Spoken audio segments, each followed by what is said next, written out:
Hi welcome back. നമ്മുടെ ആദ്യ ദിവസത്തെ ആദ്യത്തെ ലെസണിലേക്ക് നമ്മൾ കടക്കുകയാണ്. Open English course. ഓക്കെ, അപ്പൊ ഇത് ഒരു ബേസിക് ലെവൽ കോഴ്സാണ്. അപ്പൊ അതുകൊണ്ട് തന്നെ നമ്മൾ ഈ ഒരു കോൺസെപ്റ്റ് നമ്മളൊന്ന് മനസ്സിലാക്കിയിരിക്കണം, വളരെ പ്രധാനപ്പെട്ടതാണ്. അതായത് think in English, not translate word by word. അപ്പൊ നമ്മൾ സാധാരണഗതിയിൽ ചെയ്യുന്ന എന്താണ്, നമ്മൾ മലയാളത്തിൽ ആശയം അങ്ങ് ചിന്തിക്കും, എന്നിട്ട് ആ ഓരോ വാക്കിനും തുല്യമായ ഒരു ഇംഗ്ലീഷ് വാക്ക് കണ്ടെത്താനായിട്ട് നമ്മൾ ശ്രമിക്കും, അല്ലെ? അങ്ങനെ നമ്മൾ ശ്രമിക്കുമ്പോൾ നമുക്ക് പലപ്പോഴും ആ ഇംഗ്ലീഷിലേക്ക് എത്തിച്ചേരാനായിട്ട് നമുക്ക് ബുദ്ധിമുട്ടുണ്ടാകും എന്നുള്ളത്. അല്ലെ? അപ്പൊ എങ്ങനെ ആ ഒരു പ്രശ്നത്തെ നമുക്ക് തരണം ചെയ്യാം എന്നുള്ളത് നമുക്ക് ഇന്നത്തെ ദിവസം ചർച്ച ചെയ്യാം. So let's move on. Okay, അപ്പൊ ഇവിടെ എന്താ പറയേണ്ടത്, ഈ നോട്ട്സിൽ എഴുതിയേക്കുന്നത് കണ്ടില്ലേ? ആദ്യത്തേത്, most individuals are fluent in their mother tongue. അപ്പൊ നമ്മുടെ മദർ ടങ് മലയാളമാണ്. അപ്പൊ നമ്മള് എല്ലാവരും മലയാളത്തിൽ വളരെയധികം ഫ്ലുവന്റ് ആണ്. നമ്മൾ മലയാളം ഒരു പക്ഷേ കോളേജിലും സ്കൂളിലും പഠിച്ചിട്ടുണ്ടാകാം. ഇനി അത് പഠിച്ചില്ലെങ്കിൽ തന്നെ, സ്കൂളിൽ പോയില്ലെങ്കിൽ തന്നെ, നമ്മൾ മലയാളത്തിൽ നല്ല ഫ്ലുവന്റ് ആയിട്ട് നമ്മൾ സംസാരിക്കാറുണ്ട്, അല്ലെ? കാരണം അത് നമ്മുടെ മാതൃഭാഷയാണ്. നമ്മൾ ആ ഒരു സ്കിൽ നമ്മൾ നേടിയെടുത്തു വളരെ കുട്ടിക്കാലത്തിൽ തന്നെ. അതുകൊണ്ട് തന്നെ മലയാളം വളരെ സ്ട്രോങ് ആയിട്ട് നമ്മുടെ മൈൻഡിൽ നിൽക്കുന്നത്, നമ്മൾ ചിന്തിക്കുന്നതും എന്തൊരു കാര്യത്തിനെ നമ്മൾ അപ്രോച്ച് ചെയ്യുന്നതും ഭാഷാപരമായി നോക്കിയാൽ നമ്മൾ അത് മലയാളവുമായിട്ട് നിരന്തരം നമ്മൾ കമ്പയർ ചെയ്തുകൊണ്ടേയിരിക്കുകയാണ്. എങ്ങനെ ഈ മലയാളത്തിൽ നിന്ന് മറ്റൊരു ഭാഷയിലേക്ക്, ഏത് ഭാഷ നമ്മൾ വേറെ എടുത്തിരുന്നാലും ശരി തന്നെ, മലയാളത്തിൽ നിന്ന് തുടങ്ങിയിട്ടായിരിക്കും നമ്മൾ ആ ഒരു ഭാഷയിലേക്ക് അങ്ങോട്ട് പോവുക, അല്ലെ? അപ്പോ thinking, speaking and emotions express ചെയ്യുന്നത്, അല്ലെ, ഇതെല്ലാം നമ്മുടെ നേറ്റീവ് ലാംഗ്വേജിൽ അല്ലെങ്കിൽ മലയാളത്തില് വളരെ നാച്ചുറൽ ആയിട്ട് നമുക്ക് കിട്ടും എന്നുള്ളതാണ്. അപ്പൊ അതുകൊണ്ട് തന്നെ മലയാളത്തിന്റെ റൂൾസ്, മലയാളത്തിന്റെ ലാംഗ്വേജിന്റെ സ്ട്രക്ചർ, മലയാളത്തിന്റെ സെന്റൻസിന്റെ ഘടന, ഇതൊക്കെ നമ്മൾ അതേപോലെ ഇംഗ്ലീഷിൽ അനുകരിക്കാനുള്ള ആ ഒരു ശ്രമവും നമ്മൾ നടത്തും. പക്ഷെ അങ്ങനെ നമ്മൾ ശ്രമിക്കുമ്പോൾ നമുക്ക് അവിടെ ഒരു ബുദ്ധിമുട്ടുണ്ട്. കാരണം മലയാളത്തിലെ സെയിം റൂൾസ് അല്ല ഇംഗ്ലീഷ് ഫോളോ ചെയ്യുന്നത്, മലയാളത്തിന്റെ സെയിം സ്ട്രക്ചർ അല്ല ഇംഗ്ലീഷിന്റെ സ്ട്രക്ചർ എന്ന് പറയുന്നത്. അപ്പൊ ബേസിക് ആയിട്ട് അതിന്റെ ഘടന പോലും വ്യത്യാസമാണ്. ഇതാദ്യം നമ്മൾ മനസ്സിലാക്കിയിട്ട് നമ്മൾ മുമ്പോട്ട് നീങ്ങുകയാണെങ്കിൽ എന്തുകൊണ്ട് ചില കാര്യങ്ങൾ ചില രീതിയിൽ നമ്മൾ ഇംഗ്ലീഷിലേക്ക് ആക്കുമ്പോൾ ചെയ്യേണ്ടതായിട്ടുണ്ട് എന്നുള്ളതിന്റെ ആ ഒരു അടിസ്ഥാനം നമുക്ക് മനസ്സിലാകും എന്നുള്ളതാണ്. ഓക്കെ, അപ്പൊ ഇനി എന്താ പറയേണ്ടത്, നമുക്ക് എന്താണ് ഇതിന്റെ ഈ ഒരു സ്ട്രക്ചർ എന്നുള്ളത് നമുക്കൊന്ന് നോക്കാം. അപ്പൊ മലയാളം സെന്റൻസിന്റെ സ്ട്രക്ചർ നമ്മൾ നോക്കുകയാണെന്നുണ്ടെങ്കിൽ, പ്യോർലി ഗ്രാമർ ടേംസ് ഉപയോഗിക്കുകയാണെങ്കിൽ സബ്ജക്ട്, അതായത് മലയാളത്തിൽ പറഞ്ഞ കർത്താവ് എന്ന് പറയും, ഓബ്ജക്റ്റ് മലയാളത്തിൽ പറഞ്ഞ കർമ്മം എന്ന് പറയും, വേർബ് മലയാളത്തിൽ പറഞ്ഞ ക്രിയ എന്ന് പറയും. അപ്പൊ ഇതാണ് ഒരു സെന്റൻസിന്റെ സ്ട്രക്ചർ, അല്ലെങ്കിൽ ഒരു സെന്റൻസിൽ വേണ്ട 3 ഘടകങ്ങൾ ഇതാണ്. നമ്മളിപ്പോ ആരെങ്കിലും കുറിച്ച് സംസാരിക്കുന്നത്, ചിലപ്പോൾ നമ്മൾ നമ്മളെ കുറിച്ച് സംസാരിക്കുന്നത്, ചിലപ്പോൾ നമ്മൾ ഒരു പേനയെ കുറിച്ച് സംസാരിക്കുന്നത്, അതാണ് അതിന്റെ കർത്താവ് അല്ലെങ്കിൽ സബ്ജക്ട് എന്ന് പറയുന്നത്, അല്ലെ? ഇനി വേർബ് എന്ന് പറയുന്നത് എന്താണ്? ക്രിയ, ആക്ഷൻ. ഈ ആക്ഷൻ വേർഡ്സിന് വളരെയധികം പ്രാധാന്യമുണ്ട്. ഇംഗ്ലീഷിലായിരുന്നാലും ശരി, മലയാളത്തിലായിരുന്നാലും ശരി തന്നെ. അത് സെപ്പറേറ്റ് ആയിട്ട് നമുക്ക് മറ്റൊരു ലെസണിൽ നോക്കാം, ഈ ആക്ഷൻ വേർബ്സിന്റെ പ്രാധാന്യം എന്താണ്. എന്നിട്ട് കർമ്മമുണ്ട്. അപ്പൊ ഈ ഒരു കർത്താവ് ചെയ്യുന്ന ക്രിയയുടെ ഫലം ചെന്നെത്തുന്നതാണ് കർമ്മത്തിലേക്ക്. അങ്ങനെയാണ് ആ ഒരു സെന്റൻസിന്റെ ഘടന വരിക. ഈ ഒരു എക്സാമ്പിൾ നോക്കിയേ, ഞാൻ ഒരു പുസ്തകം വായിക്കുന്നു. ഇത് മലയാളത്തിലെ സെന്റൻസ് ആണ്. അപ്പൊ നമ്മൾ ഇതിന്റെ ഓരോ വാക്കുകളെ എടുത്ത് നമ്മൾ തർജ്ജമ ചെയ്തു കൊണ്ടുവരുമ്പം, ഞാനിന് ഐ, അതിന് എ, പുസ്തകം ബുക്ക്, വായിക്കുന്നു reading, I A book reading. ഇങ്ങനെ നമ്മൾ സെന്റൻസ് ക്രിയേറ്റ് ചെയ്യാറുണ്ടോ? അല്ലെ ഈ രീതിയിൽ നമ്മൾ ചിന്തിച്ച് സെന്റൻസ് ആക്കാറുണ്ടോ? അപ്പൊ ഞാൻ പറഞ്ഞു വരുന്നത്, നമ്മൾ തന്റെ ഇവിടെ ആ ഒരു ഇംഗ്ലീഷിലെ ഓരോ വാക്കിനെയും, മലയാളത്തിലെ ഓരോ വാക്കിനെയും നമ്മൾ തർജ്ജമ ചെയ്ത് അതിന്റെ ഒരു തുല്യ വാക്ക് കണ്ടെത്തുകയാണ്. പക്ഷെ ഇവിടെ തന്നെ നമുക്കൊരു പ്രശ്നം വരും. എന്ന് പറഞ്ഞാൽ എല്ലാ മലയാളം വാക്കുകൾക്കും തുല്യമായ ഒരു ഇംഗ്ലീഷ് വാക്കില്ല, അല്ലെങ്കിൽ എല്ലാ ഇംഗ്ലീഷ് വാക്കുകൾക്കും തുല്യമായ മലയാളം വാക്കും ഇല്ല. ചിലപ്പോൾ നമ്മൾ അതിനെ വിവരിക്കേണ്ടതായിട്ട് വരും. ഉദാഹരണം, എത്രാമത് എന്ന മനോഹരമായ ഒരു വാക്ക് മലയാളത്തിലുണ്ട്, എന്നാൽ എത്രാമത് എന്ന് ഉള്ളതിന്റെ ഒരൊറ്റ വാക്ക് ഇംഗ്ലീഷിലില്ല. ഇംഗ്ലീഷിൽ നമുക്കത് പറയണമെങ്കിൽ നമ്മൾ ഒരു സെന്റൻസ് ആക്കി പറഞ്ഞെങ്കിലേ പറ്റും. അപ്പൊ എത്രാമത്, ഓക്കെ, ക്ലാസ്സിൽ എത്രാമതാണ് നിന്റെ റാങ്ക്? ഓക്കെ, ഇംഗ്ലീഷിൽ നമുക്ക് പറയാനാണെങ്കിൽ which rank do you hold in class, അല്ലെങ്കിൽ what is your rank in class, അങ്ങനെയൊക്കെ നമ്മൾ ചോദിക്കേണ്ടതായിട്ട് വരും. അപ്പൊ അവിടെ വിച്ചും ഉപയോഗിച്ച് വാട്ടും നമ്മൾ ഉപയോഗിച്ചു. What is your rank in class എന്ന് നമ്മൾ ചോദിച്ചു. എത്രാമതാണ് നിന്റെ റാങ്ക്? എത്രാമതെന്ന് പറഞ്ഞാൽ അതൊരൊറ്റ വാക്കല്ല, ഒരു ആശയം തന്നെയാണ് മലയാളത്തിൽ എത്രാമതെന്ന് നമ്മൾ പറയുമ്പോഴത്തേക്ക്. ഇനി ആ ഒരു ഇംഗ്ലീഷിന്റെ സെന്റൻസ് സ്ട്രക്ചർ നമ്മൾ നോക്കിയേ. സബ്ജക്ട് ആദ്യോടെ വരുന്നു. അപ്പൊ ഇംഗ്ലീഷും മലയാളം നോക്കുമ്പോഴത്തേക്ക് സബ്ജക്റ്റിലെ കർത്താവ് അതേ പൊസിഷനിൽ തന്നെയാണ്. എന്നാ അത് കഴിഞ്ഞാൽ ഉടനെ, സബ്ജക്ട് കഴിഞ്ഞാൽ ഉടനെ പിന്നെ വരേണ്ടത് വേർബ് അല്ലെങ്കിൽ ക്രിയയാണ്. അത് കഴിഞ്ഞിട്ടാണ് ഓബ്ജക്റ്റ് അല്ലെങ്കിൽ ആ ഒരു കർമ്മം ഇതിനകത്ത് വരിക. അപ്പം മലയാളത്തിലെ ആ ഒരു സ്ട്രക്ചർ നോക്കിയേ. സബ്ജക്ട് കഴിഞ്ഞ് ഓബ്ജക്റ്റ് വന്ന്, എന്നാൽ ഇംഗ്ലീഷിൽ വരുമ്പോഴത്തേക്കിലോ സബ്ജക്ട് കഴിഞ്ഞിട്ട് വേർബ് വന്നു. അപ്പൊ ഈ സെന്റൻസിന്റെ കറക്റ്റ് എന്താണ്? I am reading a book. ഞാൻ അവിടെ ചെയ്തുകൊണ്ടിരിക്കുന്ന പ്രവൃത്തിയാണ് ഈ വേർബ് എന്ന് പറയുന്നത്. ഇവിടെ നിന്റെ പ്രവൃത്തി എന്താണ്? വായിക്കുന്നു എന്നുള്ളതാണ്, അല്ലെ? അപ്പം ഐ ആം റീഡിങ്, ഈ ആം റീഡിങ് ആണ് ഇവിടെ വരുന്ന ആ ഒരു വേർബ് എന്ന് പറയുന്നത്. അത് ആ ഒരു പ്രസന്റ് കണ്ടിന്യൂസിൽ ആയതുകൊണ്ടാണ് ആം ചേർത്തിട്ട് റീഡിങ് ആ ING ഫോം നമ്മൾ ഉപയോഗിക്കുന്നതുകൊണ്ടാണ്. എന്താണ് ഞാൻ വായിക്കുന്നത്? ഞാനൊരു ബുക്ക് വായിക്കുന്നു. അപ്പൊ ഞാൻ ചെയ്യുന്ന പ്രവൃത്തി എന്താണ്? ആ പ്രവൃത്തി എന്തുകൊണ്ട് ഞാൻ അത് പ്രവൃത്തി ചെയ്യുന്നു? ആ ബുക്കിനെ കൊണ്ടാണ് ഞാൻ ആ ഒരു പ്രവൃത്തി ഞാൻ ചെയ്തുകൊണ്ടിരിക്കുന്നത്. അങ്ങനെയാണ് ആ ഒരു സെന്റൻസ് വരുന്നത്. അപ്പൊ നമ്മളിവിടെ ഡയറക്റ്റ് ആയിട്ട് ആ ഒരു ട്രാൻസ്ലേഷൻ നമ്മൾ ചെയ്യുകയാണെങ്കിൽ ഈ വേർഡ് ഓർഡർ നമുക്ക് പലപ്പോഴും തെറ്റിപ്പോകും. ഈ വേർഡ് ഓർഡർ തെറ്റുമ്പോഴാണ് നമുക്ക് കൺഫ്യൂഷൻ വരുന്നത് ആൻഡ് ഗ്രാമാറ്റിക്കലി ഇൻകറക്റ്റ് ആയിട്ടുള്ള സെന്റൻസസ് നമ്മൾ ജനറേറ്റ് ചെയ്യുന്നത്. ഇനി എന്താ പറയണ്ടേ, പലപ്പോഴും നമ്മൾ ഇംഗ്ലീഷിൽ എന്തെങ്കിലും ഒന്ന് പറയാനോ എഴുതാനോ ശ്രമിക്കുമ്പോഴത്തേക്ക് നമുക്ക് ഇങ്ങനെ തോന്നാറുണ്ടല്ലേ, ആ വാക്ക് ഏതായിരുന്നു? ആ വാക്ക് എനിക്ക് കിട്ടുന്നില്ല. ഒരുപക്ഷെ എത്രാമത് എന്ന് പറയുന്നത് പോലെയുള്ള ഒരു മലയാളം വാക്കെടുത്ത് വെച്ചിട്ടായിരിക്കും നമ്മൾ അതിന്റെ ഇംഗ്ലീഷ് വാക്കിലേക്ക് നോക്കുന്നത്. കിട്ടില്ല. അതേപോലെ തന്നെ ഒരുപാടധികം ഇംഗ്ലീഷ് വാക്കുകൾ അതേപോലെ നമ്മൾ മലയാളത്തിൽ ഉപയോഗിക്കുന്നുണ്ട്. ബസ്സിന് മലയാളം വാക്ക് വല്ലതും ഉണ്ടോ? സൈക്കിളിന് മലയാളം വാക്കുണ്ടോ? ഇരുചക്ര വാഹനം എന്ന് പറയും. പക്ഷെ ഇരുചക്ര വാഹനം എന്ന് പറഞ്ഞാൽ അതിനകത്ത് സൈക്കിളും ബൈക്കും മോട്ടോർ സൈക്കിളും സ്കൂട്ടറും എല്ലാം വരും, അല്ലെ? അതേപോലെ ബെഞ്ച് എന്ന് പറയുന്നതിന് മലയാളം വാക്കുണ്ടോ? ബെഞ്ചിനെ വേണമെങ്കിൽ നമുക്ക് മലയാളത്തിൽ വിവരിക്കാം, അല്ലെ? 4 കാലിൽ കെട്ടിപ്പൊക്കിയ നീണ്ട പലക എന്നൊക്കെ വേണമെങ്കിൽ നമുക്ക് ബെഞ്ചിനെ പറയാം. അതല്ലാതെ ഒരൊറ്റ വാക്കില്ലല്ലോ. അപ്പൊ ആ വാക്കുകൾ അതേപോലെ നമ്മൾ എന്താ പറയേണ്ടത്? മലയാളത്തിൽ ഉപയോഗിക്കുക. അപ്പൊ എന്തുകൊണ്ടാ ഈ ബെഞ്ചെന്നും ബസ്സെന്നും ഒക്കെ പറയുന്നത് ഇംഗ്ലീഷുകാർ നമ്മുടെ നാട്ടിൽ കൊണ്ടുവന്നു. അപ്പൊ അതിനൊരു പേര് അവിടെ വേണം. ആ പേര് നമ്മൾ അതേപോലെ അങ്ങ് ഉപയോഗിക്കുന്നു എന്നുള്ളതാണ്. മനസ്സിലായില്ലേ? അപ്പോ അതാണ് ഈ അൺട്രാൻസ്ലേറ്റബിലിറ്റി എന്ന് പറയുന്ന ഒരു പ്രശ്നം ഇവിടെയുണ്ട്. അതായത് നമുക്ക് തർജ്ജമ ചെയ്യാൻ കഴിയാത്ത വാക്കുകൾ എന്നുള്ളതാണത്. അല്ലെങ്കിൽ അതിനൊരു ഡയറക്റ്റ് തർജ്ജമ ഇല്ല എന്നുള്ളതാണ് നമ്മൾ അതിൽ നിന്ന് മനസ്സിലാക്കേണ്ടത്. അപ്പൊ ഇതിന് പോംവഴി എന്താണ്? ഇതിനുള്ള പോംവഴിയാണ് നമ്മൾ അതിന്റെ എസെൻസ് അല്ലെങ്കിൽ അതിന്റെ അർത്ഥം അല്ലെങ്കിൽ ആ ഒരു ഐഡിയയെ നമ്മൾ ഇംഗ്ലീഷിലേക്ക് മാറ്റുക. അല്ലാതെ വേർഡ് ടു വേർഡ് ട്രാൻസ്ലേഷൻ അല്ല നമ്മൾ ചെയ്യേണ്ടത്. ഇവിടെ കുറച്ച് എക്സാമ്പിൾസ് ഞാൻ കൊടുത്തിട്ടുണ്ട്. എങ്ങനെ നമുക്ക് ഡയറക്ട്ലി ആ ഒരു അർത്ഥം കിട്ടാത്തത്. ഓക്കെ, നിനക്ക് ചായ വേണോ? അപ്പൊ അതിന്റെ ലിറ്ററൽ ട്രാൻസ്ലേഷൻ എന്താണ്? ഡു യു വോണ്ട് ടീ എന്നുള്ളതാണ്. ഓക്കെ, അപ്പൊ അത് ഏകദേശം ഇറ്റ് മേക്സ് സെൻസ്. ഇംഗ്ലീഷിലും നിനക്ക് ചായ വേണോ, ഡു യു വോണ്ട് ടീ എന്നുള്ളത് നമ്മൾ ചോദിക്കുകയാണെന്നുണ്ടെങ്കിൽ അത് കറക്റ്റ് ആയിട്ട് തന്നെ വരുന്നു. പക്ഷേ അതിന് പകരം do you tea is needed എന്ന് ചോദിച്ചാലോ? അപ്പൊ നിനക്ക് ടു യു ചായ ടീ ഇസ് നീഡഡ്, വേണോ, ഇസ് നീഡഡ്, അങ്ങനെ നമ്മൾ ചോദിച്ചാലോ? അത് ഗ്രാമാറ്റിക്കലി ഇൻകറക്റ്റ് ആയിട്ട് വരുന്ന ഒരു സെന്റൻസ് ആണ്.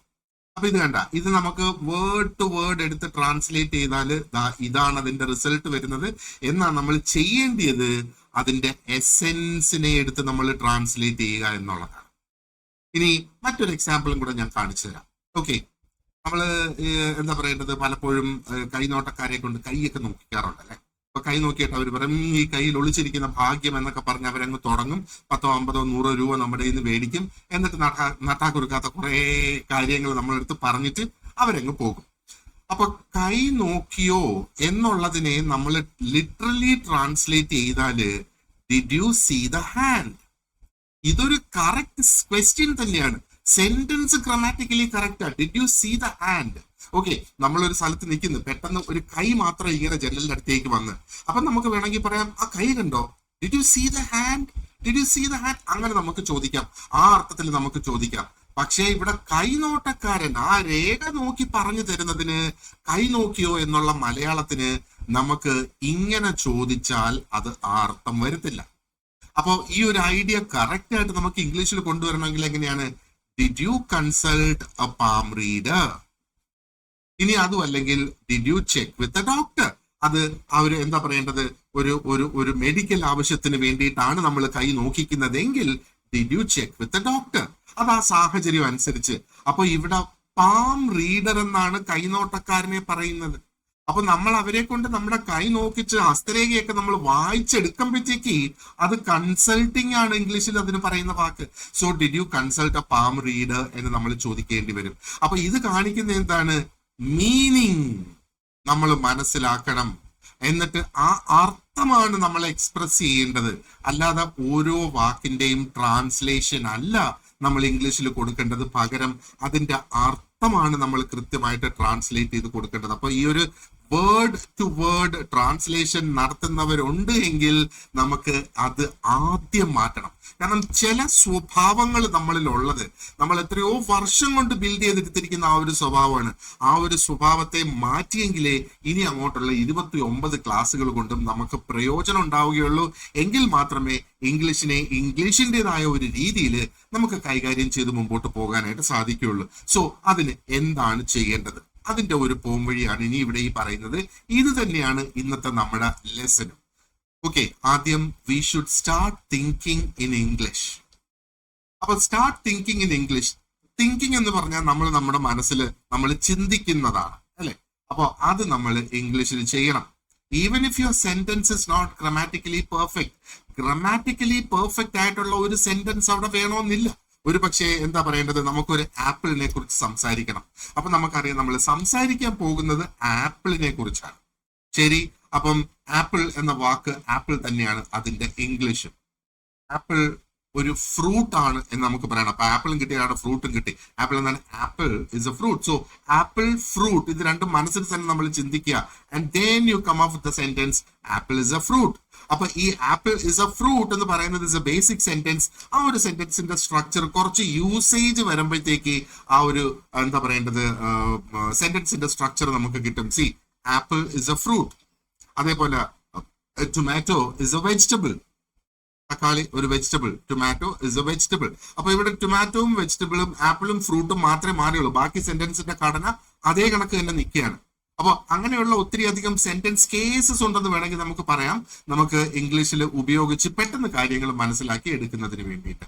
ഞാൻ ഒരു കാര്യം പ്രത്യേകം മനസ്സിൽ വെച്ചോളുക, നമുക്ക് മിസ്റ്റേക്ക് സംഭവിക്കണം. മിസ്റ്റേക്ക് നടത്തിയാണ് നമ്മൾ പഠിക്കുന്നത്. ആരും പെർഫെക്റ്റ് അല്ല. സി, ഇംഗ്ലീഷിന്റെ കാര്യത്തിൽ നമ്മളിപ്പോ തമിഴോ തെലുങ്കോ ഹിന്ദിയോ കന്നഡയോ ഒക്കെയാണ് പഠിക്കുന്നതെങ്കിൽ നമ്മൾ ധൈര്യമായിട്ട് നമുക്ക് തെറ്റാണെന്ന് അറിഞ്ഞാലും നമ്മൾ അത് പറയും. അത് എന്തുകൊണ്ടാണ് നമ്മളത് ചെയ്യുന്നത്? കാരണം ആ ഭാഷ ഒന്ന് തെറ്റിപ്പോയാലും നമുക്കൊരു മാനക്കേടില്ല. ഈ ഇംഗ്ലീഷിന് ഒരു സ്റ്റാറ്റസ് അവർ അസോസിയേറ്റ് ചെയ്ത് കൊടുത്തിട്ടുണ്ട്. നമ്മൾ ആ സ്റ്റാറ്റസ് ഒക്കെ എടുത്ത് കളയുക. ഇംഗ്ലീഷിന് മനസ്സിൽ നമ്മൾ വെച്ചേക്കുന്ന സ്റ്റാറ്റസ് അല്ലെങ്കിൽ സമൂഹം കൊടുത്തിരിക്കുന്ന സ്റ്റാറ്റസ് അതിനെയൊക്കെ എടുത്ത് കളഞ്ഞിട്ട് അത് നമ്മുടെ നാട് കൊള്ളയടിക്കാൻ വന്ന കൊള്ളക്കാരുടെ ഭാഷയായിട്ട് മാത്രം അങ്ങ് കണക്കാക്കിയിരുന്നാൽ മതി. അപ്പോ അതിന്റെ സ്റ്റാറ്റസ് ഒക്കെ എവിടെ പോയി? അതൊക്കെ എടുത്ത് കളഞ്ഞാൽ മിസ്റ്റേക്സ് ചെയ്ത് തന്നെയാണ് നമ്മൾ ഒരു എന്താ പറയണ്ട പെർഫെക്ഷനിലേക്ക് എത്തുന്നത്. ഓക്കെ, അപ്പോ ഈ തിങ്കിങ് ഇൻ ഇംഗ്ലീഷിന് നമ്മൾ ചെയ്യേണ്ടത് ആദ്യം ആ ഒരു പിക്ചർ അല്ലെങ്കിൽ നമ്മൾ എന്താണോ സംസാരിക്കുന്നത് അതിന്റെ ആ ഒരു ഐഡിയ നമ്മുടെ മൈൻഡിലേക്ക് കൊണ്ടുവരിക. This is really very very important. അപ്പൊ ഇവിടെ നോക്കിയേ, എനിക്ക് വിശക്കുന്നു. അപ്പൊ വിശപ്പാണ് ഇവിടുത്തെ നമ്മുടെ കോൺസെപ്റ്റ്. അപ്പൊ ഇതിനെ നമ്മൾ ട്രാൻസ്ലേറ്റ് ചെയ്ത ഐ ഹംഗ്രി എന്നൊക്കെ പറയേണ്ടി വരും. ഐ ഹംഗ്രി അല്ല, ഇവിടെ ഐ ആം ഹംഗ്രി. ഈ ആം എന്നുള്ള വാക്ക് ഇവിടെ കൊണ്ടുവരുന്നത് ഈ ഐ ആൻഡ് ഹംഗ്രി എന്നുള്ള വാക്കിനെ ആകുന്നു എന്ന് കാണിക്കുന്നതിന് വേണ്ടിയിട്ടാണ്. എനിക്ക് വിശക്കുന്നു.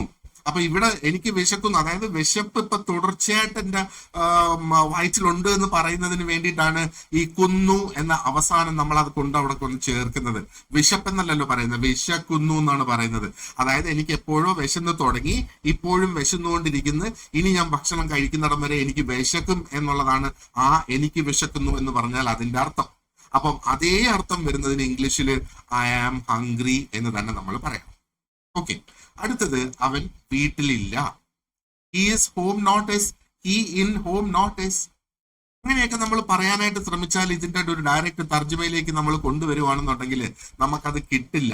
അപ്പൊ അതിന്റെ ആ ഒരു എസെൻസ് നമുക്ക് അതിന്റെ ആ ഒരു അർത്ഥം തന്നെ വരത്തക്ക രീതിയിൽ അതിനെ ഇംഗ്ലീഷിലോട്ട് മാറ്റുന്നതിന് he is not at home. And ഇതേപോലെ ഒരു കാര്യം കൂടെ നോക്കിയേ, ഇവിടെ മലയാളത്തിലാകെ 2 വാക്കുകൾ മാത്രമാണ് നമ്മൾ ഇവിടെ ഉപയോഗിക്കുന്നത്. പക്ഷെ ഇവിടെ വീടും ഇല്ലായും കൂടെ ചേർത്തിട്ട് വീട്ടിലില്ല. അത് മലയാളത്തിന് ഉള്ള ഒരു ഗുണമാണ്. നമുക്ക് സംസാരിക്കാനായിട്ട് കഴിയുന്നത്. ഇംഗ്ലീഷിൽ പറയുമ്പോഴത്തേക്ക് ഇത് പറയുന്നതിന് നമുക്ക് 5 വ്യത്യസ്തമായ വാക്കുകൾ ഇവിടെ വേണം. He is not at home. Okay, അതേപോലെ ഇനി അടുത്ത 3-മതൊരു എക്സാമ്പിളോട് നോക്കിയേ. ഞാൻ 10 മണിക്ക് വരും. അപ്പൊ അതിന്റെ ട്രാൻസ്ലേഷൻ അല്ലെങ്കിൽ അതിന്റെ ആ ഒരു കറക്റ്റ് അർത്ഥത്തിലേക്ക് കൊണ്ടുവരുന്നത് എങ്ങനെയാണ്? I will come at 10 o'clock. 10 o'clock come? No, അങ്ങനെയല്ല. I will come at 10 o'clock എന്നുള്ളതാണ്. അപ്പൊ ഇവിടെ വാക്കുകളിലല്ല നമ്മൾ ഫോക്കസ് കൊടുക്കേണ്ടത്. ഇൻസ്റ്റെഡ് നമ്മൾ ചെയ്യേണ്ട എന്താണ്? നമ്മൾ ചെയ്യേണ്ടത് നമ്മൾ അതിന്റെ അർത്ഥത്തിൽ ഫോക്കസ് കൊടുക്കുക.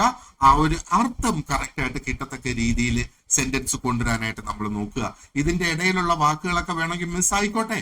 ഈ അറ്റിന് പകരം ചിലപ്പോൾ നിങ്ങൾ ഇൻ പറയുമായിരിക്കും, കുഴപ്പമില്ല. പക്ഷേ ഐ വിൽ കം വരെ നമുക്ക് കറക്റ്റ് ആയിട്ട് കിട്ടുകയാണെന്നുണ്ടെങ്കിൽ നമുക്ക് ആ ഒരു എസെൻസ് കിട്ടി എന്നുള്ളതാണ് അതിന്റെ അർത്ഥം. അപ്പൊ ഞാൻ ഇനി ഒരുപാട് പഠിപ്പിച്ച് ഇന്നത്തെ ദിവസം ഞാൻ ഓവർലോഡ് ആക്കുന്നില്ല. കാരണം ഇന്നത്തെ ദിവസം നമ്മുടെ ഒരു സ്വഭാവത്തെയാണ് നമ്മൾ മാറ്റാൻ പോകുന്നത്. ഇതൊരു പുതിയ ഒരു ലെസൺ എന്ന് നമുക്ക് കണക്കാക്കാം. ബത്തേൻ നമ്മൾ ഓൾറെഡി എത്രയോ നാൾ കൊണ്ട് ചെയ്തുകൊണ്ടിരിക്കുന്ന ആ ഒരു സ്വഭാവം, അതിനെയാണ് നമ്മൾ ഇനിയിപ്പം മാറ്റാനായിട്ട് തുടങ്ങുന്നത്. ഈ ഒരു മാറ്റം ശരിക്കും വളരെ പ്രധാനപ്പെട്ടതാണ് നമ്മുടെ ഈ ഒരു ഇംഗ്ലീഷ് പഠനത്തിന് വേണ്ടിയിട്ട്. ഓക്കെ, അപ്പോ നിങ്ങൾക്ക് പ്രാക്ടീസിന് വേണ്ടിയിട്ട് ഒരു വർക്ക് ഷീറ്റ് ഞാൻ ഇതോടൊപ്പം അറ്റാച്ച് ചെയ്യുന്നുണ്ട്. അപ്പോ എന്താ പറയേണ്ടത്, ഒരു ടേബിൾ ഓഫ് കോണ്ടന്റ്, എന്താ പറയേണ്ടത്, നമ്മുടെ ലെസൺസിന്റെ ഒരു പട്ടിക തയ്യാറാക്കിയിട്ടുണ്ട്. അതിന്റെ ലിങ്ക് ഞാൻ നിങ്ങളുടെ വാട്സാപ്പ് ഗ്രൂപ്പിലിടും. ആ ഒരു ലിങ്ക് ക്ലിക്ക് ചെയ്യുമ്പോഴത്തേക്ക് നിങ്ങൾക്ക് ഒരു വേർഡിൽ ഒരു ഡോക്യുമെന്റ് ഓപ്പൺ ആകും. അതിനകത്ത് ഓരോ ദിവസവും നമ്മൾ നോക്കേണ്ട ലെസൺസ്. അപ്പൊ ഇന്നിപ്പോ നിങ്ങൾ നോക്കുമ്പം അതിനകത്ത് ഒരെണ്ണം മാത്രമേ കാണൂ. നാളെ നോക്കുമ്പം ഇന്നത്തതും ഉണ്ടാകും, നാളത്തതും ഉണ്ടാകും. അപ്പം എല്ലാ ദിവസവും കഴിവതും രാവിലെ 5 മണിക്ക് മുന്നേ തന്നെ ഞാൻ നിങ്ങളുടെ ലെസൺ പോസ്റ്റ് ചെയ്യാനായിട്ട് ശ്രമിക്കും. ആൻഡ് ഓരോ ലെസൺസിനെയും ബേസ് ചെയ്ത് ക്വസ്റ്റ്യൻസ് ഉണ്ടാകും. ആ ക്വസ്റ്റ്യൻസ് നിങ്ങൾക്ക് ആൻസർ ചെയ്യാം. ആൻഡ് ഈ ഓരോ ആക്ടിവിറ്റീസും അതിനകത്ത് പറഞ്ഞു തരുന്നത് അത് ചെയ്ത് ചിലപ്പോൾ നിങ്ങൾ ഒരു വോയിസ് റെക്കോർഡ് ചെയ്ത് ഗ്രൂപ്പിൽ ഇടേണ്ടതായിട്ട് വരും. ചിലപ്പം നിങ്ങൾ തന്നെ അതൊന്ന് എഴുതി സൂക്ഷിക്കേണ്ടതായിട്ടും വരും. അപ്പോൾ ഇതിന് വേണ്ടിയിട്ട് പ്രത്യേകം ഒരു ചെറിയൊരു ബുക്ക് വെച്ചോളൂ. ഒരു 200 പേജിന്റെ ഒരു ബുക്ക് തന്നെ വെച്ചോളൂ. കാരണം കുറെ അധികം നമ്മൾ എഴുതുകയും കുറെ അധികം നമ്മൾ പഠിക്കുകയും പറയുകയും പ്രാക്ടീസ് ചെയ്യുകയൊക്കെ ചെയ്യുന്നു. നമ്മൾ ഒരു 7-8 ക്ലാസ് മുതൽ നമ്മൾ എന്താ പറയേണ്ടത്, ലൈവായിട്ടുള്ള ക്ലാസ്സുകളും കൂടെ നമ്മൾ സ്റ്റാർട്ട് ചെയ്യും. അവിടെയാണ് ശരിക്കും നിങ്ങൾക്ക് സംസാരിച്ച് തുടങ്ങാനുള്ള ആ ഒരു അവസരം അവിടെ കിട്ടുന്നത്. Okay, right. അപ്പോൾ ഇന്നത്തെ വർക്ക് ഷീറ്റിൽ ഇതാണുള്ളത്. 20 മലയാളം സെന്റൻസസ് ഞാൻ ആ വർക്ക് ഷീറ്റിൽ കൊടുത്തിട്ടുണ്ട്. ചെറിയ സെന്റൻസ്. എനിക്ക് ഒരു കാപ്പി വേണം, നാളെ നീ എവിടേക്ക് പോകുന്നു, അവൻ വളരെ വളരെ വളരെ വളരെ പുളിപ്പുള്ള ആളാണ്, ദയവായി എന്നെ സഹായിക്കൂ. ഇങ്ങനെ തുടങ്ങി കുറെ അധികം ചെറിയ മലയാളം സെന്റൻസുകൾ ഞാൻ അവിടെ കൊടുത്തിട്ടുണ്ട്. അപ്പോൾ ഇവിടെ നമ്മൾ ഇന്ന് ഈ പഠിച്ച സംഗതി അത് നമുക്ക് ഇംഗ്ലീഷിലേക്ക് ഒന്ന് അതിന്റെ അർത്ഥം കിട്ടത്തക്ക രീതിയിൽ ഒന്ന് ട്രാൻസ്ലേറ്റ് ചെയ്യുക. ഗ്രാമർ മിസ്റ്റേക്ക് അവിടെ വന്നോട്ടെ, കുഴപ്പമില്ല. ഞാൻ 20 സെന്റൻസും ആ 20 എണ്ണത്തിന്റെ ആൻസർ കീയും കൂടെ ഞാൻ അതിനകത്ത് കൊടുത്തിട്ടുണ്ട്. അപ്പൊ ഈ ഓരോ സെന്റൻസും ട്രാൻസ്ലേറ്റ് ചെയ്തിട്ട് ആ ഒരു ആൻസർ കീയുമായിട്ട് നമുക്ക് ആ ഒരു കൃത്യമായ ഒരു ട്രാൻസ്ലേഷൻ കിട്ടുന്നുണ്ടോ എന്നുള്ള നോക്കുക. അപ്പം അർത്ഥം ആണ് നമ്മൾ ട്രാൻസ്ലേറ്റ് ചെയ്യുന്നത്, അല്ലാതെ വാക്കുകളല്ല നമ്മൾ ട്രാൻസ്ലേറ്റ് ചെയ്യുന്നത്. ഓക്കെ, ആൻഡ് ആ ഒരു നോട്ട്ബുക്ക് വെച്ചിട്ട് നോട്ട്ബുക്കിനകത്ത് അത് എഴുതുക. സ്പീക്കിംഗ് പ്രൊഡക്ഷൻ സ്കില്ലാണ്, റൈറ്റിംഗ് പ്രൊഡക്റ്റീവ് സ്കില്ലാണ്. അപ്പോ നമ്മൾ എഴുതുകയൂടെ ചെയ്യുമ്പോഴത്തേക്ക് ആ ഒരു ലാംഗ്വേജ് പ്രൊഡ്യൂസ് ചെയ്യുന്നതിന്, ലാംഗ്വേജ് ഉൽപ്പാദിപ്പിക്കുന്നതിന് വേണ്ടിയിട്ട് നമുക്ക് സഹായകരമാകും. അല്ലാതെ ഇത് സ്പോക്കൺ ഇംഗ്ലീഷ് ക്ലാസ് ആണല്ലോ അതുകൊണ്ട് ഞാൻ എഴുതില്ല എന്ന് നിർബന്ധം പിടിക്കാതെ ആ എന്താ പറയട്ടെ, പ്രൊഡക്റ്റീവ് സ്കിൽസ് രണ്ടും കൂടെ ഒരുമിച്ച് വർക്ക് ചെയ്യട്ടെ എന്നുള്ളതാണ് എന്റെ അഭിപ്രായം. അതാണ് ഏറ്റവും നല്ലതും. അപ്പൊ ഈ ഒരു ലെവലില് നിങ്ങൾ ഗ്രാമറിനെ കുറിച്ച് ഓർത്ത് വറി ചെയ്യേണ്ട. ഗ്രാമർ മിസ്റ്റേക്ക് അവിടെ വന്നോട്ടെ, അതിന് കുഴപ്പമില്ല. ജസ്റ്റ് ആ ഒരു ഐഡിയ ക്ലിയർ ആയിട്ട് എക്സ്പ്രസ് ചെയ്യാനായിട്ട് നോക്കുക, അതിന് മാത്രം ശ്രമിക്കുക. That's all about it for today. Okay, so thank you very much for watching this lesson. എന്തെങ്കിലും ഡൗട്ട് ഉണ്ടെങ്കിൽ നിങ്ങൾക്ക് ഗ്രൂപ്പിൽ മെസ്സേജ് ഇടാം. ഗ്രൂപ്പിൽ മെസ്സേജ് ഇട്ട് കഴിഞ്ഞാൽ അതിനകത്ത് 4-5 ടീച്ചേഴ്സോളം ഞങ്ങളിപ്പോൾ അതിനകത്ത് അഡ്മിൻ ആയിട്ട് കാണുന്നവരെല്ലാവരും ടീച്ചേഴ്സ് തന്നെയാണ്. അവർ ആരെങ്കിലും അല്ലെങ്കിൽ ഞാൻ അതിനൊരു റിപ്ലൈ തരും. ആൻഡ് നിങ്ങൾക്ക് ക്വസ്റ്റ്യൻസ് കൂടുതൽ ഒരുപാട് പേര് ചോദ്യങ്ങൾ അതിനകത്ത് പോസ്റ്റ് ചെയ്തിട്ടുണ്ടെങ്കിൽ അല്ലെങ്കിൽ നിങ്ങളുടെ എന്താ പറയേണ്ടത് ഈ വർക്ക് സെന്റൻസസ് നിങ്ങൾക്ക് ഒന്നുകിൽ എഴുതി അല്ലെങ്കിൽ പറഞ്ഞൊരു വോയിസ് ആയിട്ട് അതിനകത്ത് നിങ്ങൾക്ക് പോസ്റ്റ് ചെയ്യാം. അങ്ങനെ ഒരുപാട് വരികയാണെങ്കിൽ ഞങ്ങൾ ആ ഒരു കറക്ഷൻ തരുന്ന സമയത്ത് ആ ഒരു ഗ്രൂപ്പ് അഡ്മിൻ ഓൺലി ആക്കും. എന്നിട്ട് കറക്ഷൻ എല്ലാം കൂടെ അന്നേരം ഒരു സ്ഥലത്ത് തന്നെ ഉണ്ടാകും. ഇല്ലെങ്കിൽ അതിന്റെ ഇടയിൽ മുങ്ങിപ്പോയി കഴിഞ്ഞാൽ നിങ്ങൾക്ക് നിങ്ങളുടെ കറക്ഷൻ കണ്ടെത്തുന്നതിന് ബുദ്ധിമുട്ടായിട്ട് വരും. ആ കറക്ഷൻ നമ്മൾ കംപ്ലീറ്റ് ചെയ്തതിനു ശേഷം വീണ്ടും അത് എല്ലാവർക്കും മെസ്സേജ് എടുത്തക്ക രീതിയിൽ അത് ഓപ്പൺ ആക്കി വെക്കും. അപ്പൊ നിങ്ങൾക്ക് വീണ്ടും അതിടാം. ഇവിടെ പ്രധാനപ്പെട്ട ഒരു സംഗതി എന്ന് പറയുന്നത് കൺസിസ്റ്റന്റ് ആയിട്ട് നിങ്ങൾ ഈ ക്ലാസ്സസ് ഫോളോ ചെയ്യണം. ഇടയ്ക്ക് വെച്ച് അത് നിർത്തരുത്. ആൻഡ് അതേപോലെ ഇടയ്ക്ക് മുറയ്ക്കുള്ള ക്ലാസ്സുകളല്ല നോക്കേണ്ടത്. തുടക്കം മുതൽ ഇന്ന് മുതൽ ഡേ 1, ഡേ 2, ഡേ 3 അങ്ങനെ ഡേ 30 വരെയുള്ള എല്ലാ ക്ലാസ്സസും ഫോളോ ചെയ്യുക. കാരണം ഇംഗ്ലീഷിനെ കുറിച്ച് ഒരുപാട് നമ്മൾ മനസ്സിലാക്കേണ്ടതായിട്ടുണ്ട്. കാരണം നമ്മളിൽ എല്ലാവരിലും ഒരു പരിധി വരെ നല്ല ഒരു പങ്ക് ഇംഗ്ലീഷ് വാക്കുകളുണ്ട്. ഇനി അതിനെ കൃത്യമായിട്ട് അടുക്കി പറക്കി വെച്ച് നമ്മളങ്ങ് ഉപയോഗിച്ച് തുടങ്ങുക എന്നുള്ളതാണ് ഏറ്റവും പ്രധാനപ്പെട്ട സംഗതി. So once again thank you very much for watching this lesson and wish you a great day ahead. അപ്പൊ നാളെ രാവിലത്തെ ലെസൺ രാവിലെ 5 മണിക്ക് ഞാൻ പോസ്റ്റ് ചെയ്യുന്നതായിരിക്കും.